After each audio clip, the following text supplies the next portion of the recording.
ভারতের বিরুদ্ধে তো বাংলাদেশ গোহারা হেরে গেল।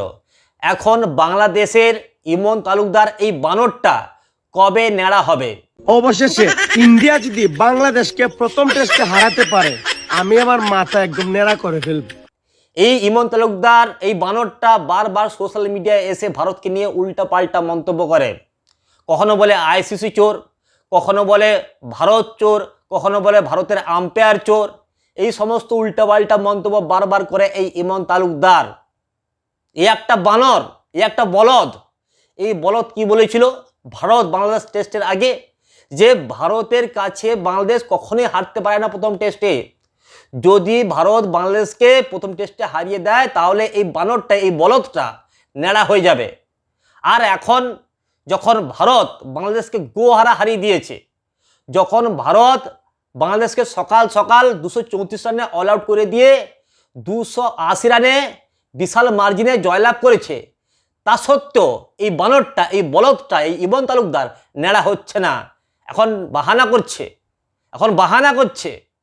বন্ধুরা, আপনারাই বলুন, যদি এই ইমন তালুকদার পশ্চিমবঙ্গে কোনোদিন আসে, যেখানে দেখব এই বানরটাকে ধরে এর মাথাকে ন্যাড়া করে দিব, একে ধরেই এর মাথাটাকে ন্যাড়া করে দিব।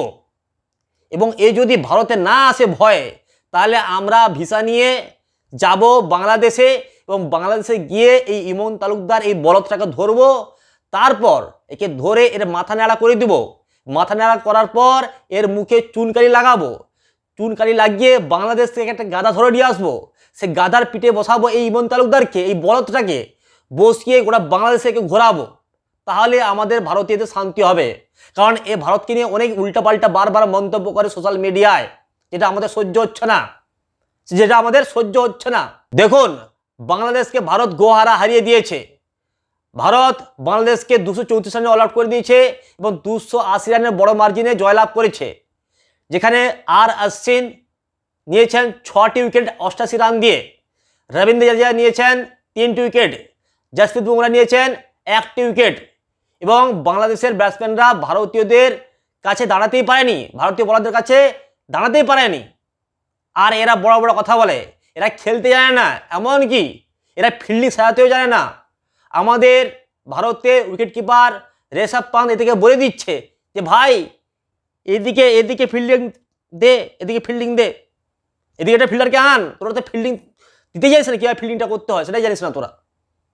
তো ভারতীয় ঋষভ পান্ত, ভারতীয় ক্রিকেট টিমের যে উইকেটরক্ষক ঋষভ পান্ত, এদের ফিল্ডিং সাইড দিচ্ছে, এতটাই এরা নির্বোধ। আর তারা নাকি বড় বড় লেকচার মারে যে ভারতকে হারিয়ে দেবো। তো বন্ধুরা, আপনারা যারা আমার সাথে সহমত যে এই ইমন তালুকদারকে যেখানে দেখব সেখানে ন্যাড়া করা উচিত, তারা অবশ্যই কমেন্ট বক্সে লিখুন, কমেন্ট করুন যে এই ইমন তালুকদার, এই বলদ, এই গাধার সাথে কি করা উচিত।